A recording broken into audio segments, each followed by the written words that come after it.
अल्लाह अलैहि वसल्लम से मोहब्बत करने वाली थी। अल्लाह अकबर। वो बच्ची कहने लगती है, माँ क्या हम गरीबों की किस्मत में इतना भी नहीं है कि आका की मिलाद की महफिल में जाया जा सके? हमें तो आका की मिलाद की महफिल में जाने के लिए नहीं दिया जा रहा है, हमें तो बाहर से वापस किया जा रहा है। अल्लाह अकबर। अब उस माँ का जवाब सुनो। वो माँ कहने लगती है, ऐ मेरी बच्ची घबराओ नहीं, मेरी बच्ची परेशान ना हो, मेरे आका की रहमत, मेरे आका का करम, मेरे आका की तशरीफ आवरी फकत बादशाह के महलात तक मुनसर नहीं है। अगर हम गरीब लोग सच्चे दिल से आका का मिलाद अपनी टूटी हुई झोपड़ी में करेंगे, मेरा यकीन है, मेरा ईमान कहता है, मेरे आका बादशाह के महल में बाद में जाएंगे, हम गरीबों की झोपड़ी में पहले तशरीफ लाएंगे। हम गरीबों की झोपड़ी में पहले तशरीफ लाएंगे और बादशाह के महलात में बाद में जाएंगे, मेरा ईमान कहता है। सुने और अपने ईमान को मजबूत करें और उनकी सीरत पढ़ें कि किस तरीके से आका से मोहब्बत करने वाली थी। अब सुनो बच्ची क्या कहती है। बच्ची भी बच्ची हुआ करती है। बच्ची कहती है, माँ इतना तो बताओ, कोई मुफ्ती हमारे पास नहीं है, कोई आलिम नहीं है, कोई शायर नहीं है, तो मिलाद की महफिल हमारे घर कैसे होगी? क्योंकि मिलाद की महफिल करने के लिए कोई शायर इस्लाम चाहिए, कोई आलिम चाहिए, तकरीर करने वाला चाहिए, हम कैसे कर सकते हैं? अब देखो उस माँ की मोहब्बत। माँ कहने लगती है, मेरी बच्ची घबराओ नहीं, जो मुझे मेरे आका के वाक़यात याद है बचपन के, किस तरीके से आका करीम सल्लल्लाहु अलैहि वसल्लम पैदा हुए। जब आका करीम सल्लल्लाहु अलैहि वसल्लम पैदा हुए तो किस तरीके से हज़रत आमना का मकान रोशन हुआ, वो मैं बयान करूंगी, तुम सुनना।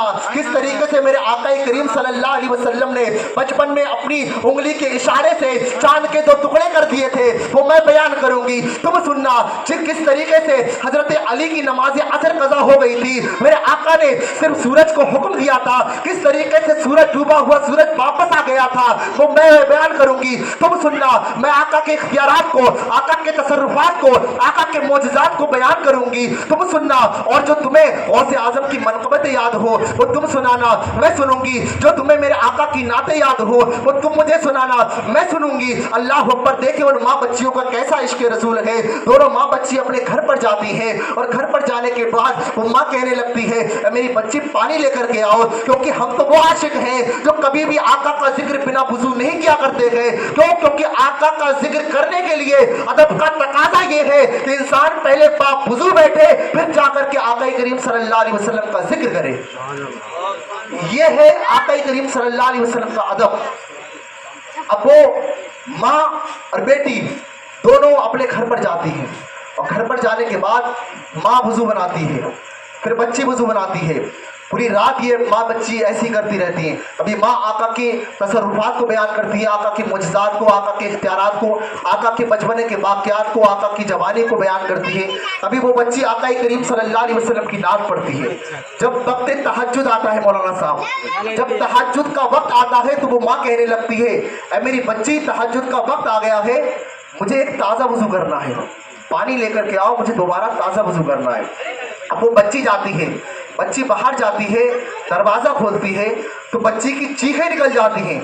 कहती, माँ बाहर कोई है, माँ बाहर कोई है। अल्लाह अकबर।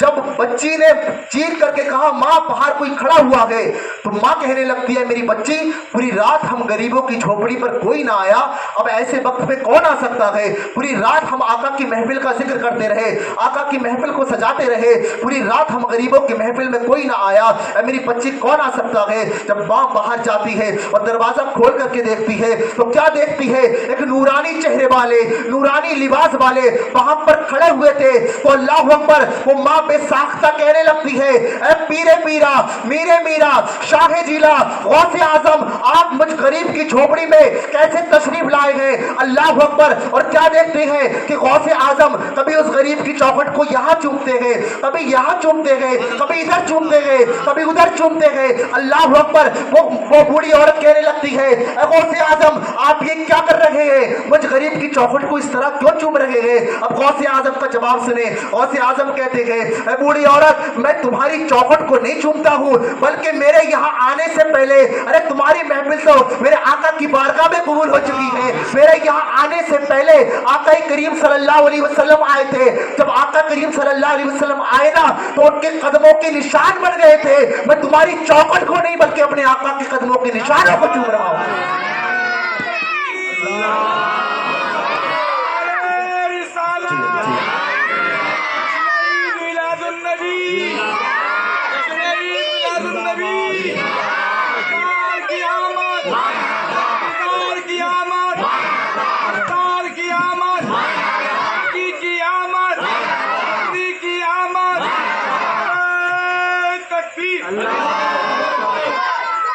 जज्बा रखो, ये मोहब्बत रखो आका करीम सल्लल्लाहु ताला अलैहि वसल्लम से।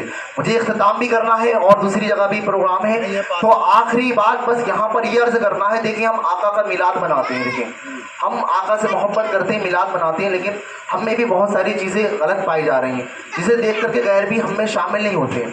तो बिलखुसूस हम आका से अगर मोहब्बत का दावा करते हैं तो आका से मोहब्बत तो तब होगी ना जो आका को पसंद होगा वो हम करेंगे, है कि नहीं। अगर हमें किसी से मोहब्बत होती है तो हम क्या करते हैं, अगर किसी से हमें मोहब्बत होती है हम ये सोचते हैं कि उसको ऐसा तोहफा दें जो उसको पसंद हो, जिसे उससे ज़्यादा मोहब्बत हो, ऐसा तोहफा दें। तो मेरे आका को क्या पसंद है, मेरे आका फरमाते हैं कुर्रतु ऐनी फिस्सला, नमाज में मेरी आंखों की ठंडक है। अगर वाकई आका से मोहब्बत के दावेदार हो तो पहले नमाज फजर से लेकर के नमाज इशा अदा करना सीखो, फिर कहो कि हम सच्चे और पक्के आशिक रसूल हैं। बिना नमाज पढ़ने से आशिक रसूल का दावा नहीं कर सकते हम। क्यों? क्योंकि नमाज मेरे आका की आंखों की ठंडक है, और हम नमाज छोड़ करके कहें कि हम आका से बड़ी मोहब्बत के दावेदार हैं। बहुत खूब कैसे मोहब्बत के दावेदार हैं हम? बिल्कुल हक है। तो मस्जिद गरीब नवाज और यहाँ की जितनी मसाजिद हैं, अगर आप वाकई मोहब्बत करते हैं आका से तो फजर से लेकर के इशा तक और आका से वादा करें या रसूलुल्लाह सल्लल्लाहु अलैहि वसल्लम, आज के दिन आप पैदा हुए और आप मिराज से हम मोमिनीन के लिए नमाज 5 वक्त की नमाज का तोहफा लेकर के आए। या रसूलुल्लाह हम आपको ये तोहफा